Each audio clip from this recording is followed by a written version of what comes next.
Perkenalkan, nama saya Tiza Fiona Pradipta. Saya dari kelas 10 MIPA 1, nomor absen 34. Di sini saya akan menjelaskan tentang alat-alat yang ada di laboratorium, dan saya akan menjelaskan apa sajakah alat-alat tersebut dan apakah fungsi dari alat tersebut. Tabung reaksi.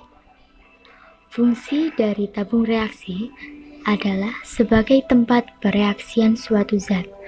Banyak digunakan oleh ahli kimia untuk menahan campuran atau jumlah kecil panas bahan kimia padat atau cair, terutama untuk percobaan kualitas dan tes.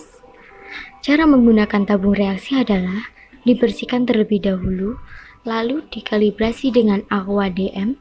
Setelah itu, lap dengan lap atau kertas. Kemudian, sampel yang akan direaksikan dimasukkan ke dalam tabung reaksi. Gelas beker. Fungsi dari gelas beker adalah untuk memanaskan larutan sebagai wadah, untuk filtrasi, dan sebagai perkembangbiakan bakteri.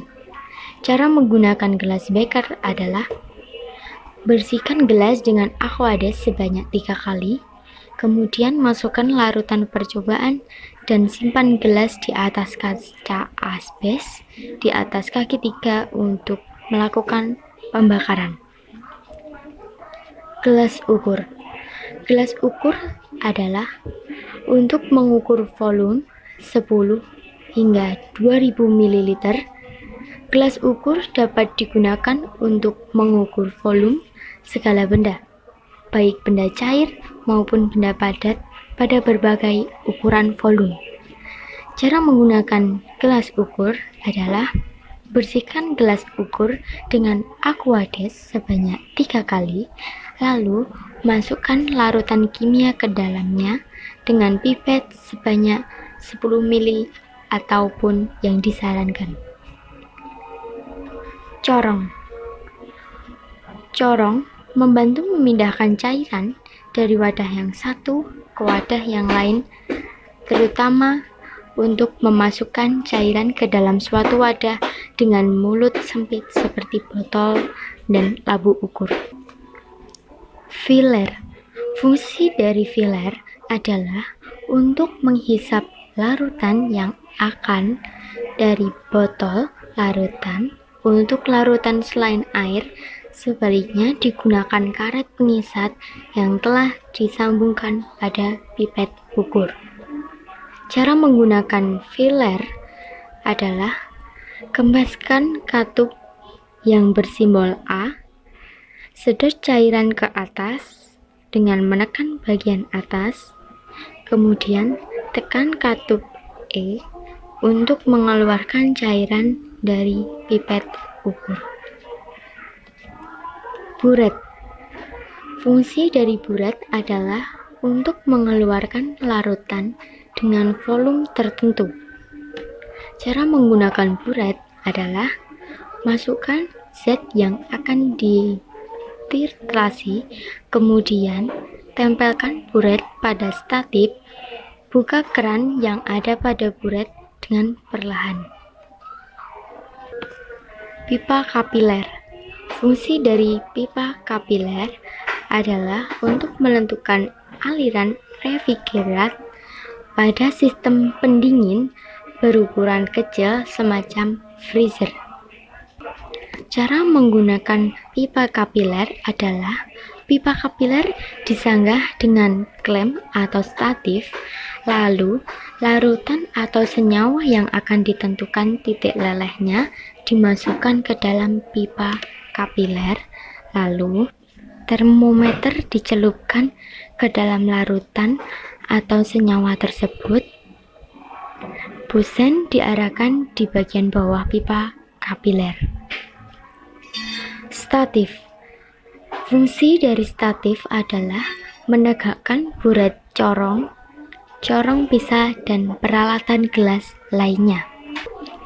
Cara menggunakannya adalah letakkan statif pada bidang datar, lalu bagian atasnya dipasangkan klem sebagai penyangga buret.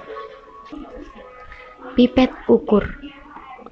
Fungsi dari pipet ukur adalah digunakan untuk mengambil larutan dengan volume tertentu sesuai dengan label yang tertera pada bagian yang menggembung. Cara menggunakan pipet ukur adalah cairan disedot dengan pipet ukur dengan bantuan filler sampai dengan volume yang diinginkan. Timbangan atau neraca. Untuk menimbang massa suatu zat, kita membutuhkan timbangan atau neraca.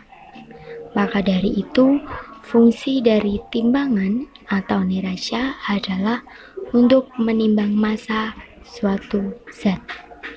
Cara menggunakan timbangan atau neraca adalah gantungkan beban pada penggait, tunggu hingga beban stabil atau diam, lihat hasil pengukuran pada skala yang tertera. Neraca analitik. Untuk menimbang massa suatu zat, tingkat ketelitian lebih tinggi neraca di atas. Maka fungsi dari neraca analitik adalah sama dengan timbangan atau neraca, yaitu untuk menimbang massa suatu zat. Tetapi ketelitiannya lebih tinggi daripada neraca. Cara menggunakan neraca analitik adalah pastikan angka yang tertera pada neraca adalah angka 0. Lalu, buka salah satu kaca, letakkan bahan kimia yang akan diuji dengan menggunakan alat bantu. Jangan gunakan tangan untuk meletakkan bahan kimia ya, karena tangan mengandung debu yang akan mempengaruhi hasil perhitungan dari neraca tersebut. Kemudian, tekan tombol yang ada di neraca, lalu tunggu hingga angka yang tertera pada neraca 4 digit di belakang koma. Termometer. Fungsi dari termometer adalah untuk mengukur suhu dan perubahan suhu suatu larutan. Cara menggunakan termometer adalah untuk di mesin, ditancapkan di pipa tempat termometer seperti biasa. Kaca arloji. Sebagai penutup gelas kimia saat memasukkan bahan, selain itu gelas arloji juga digunakan sebagai wadah saat menimbang bahan kimia dan wadah untuk mengeringkan padatan dalam desikator.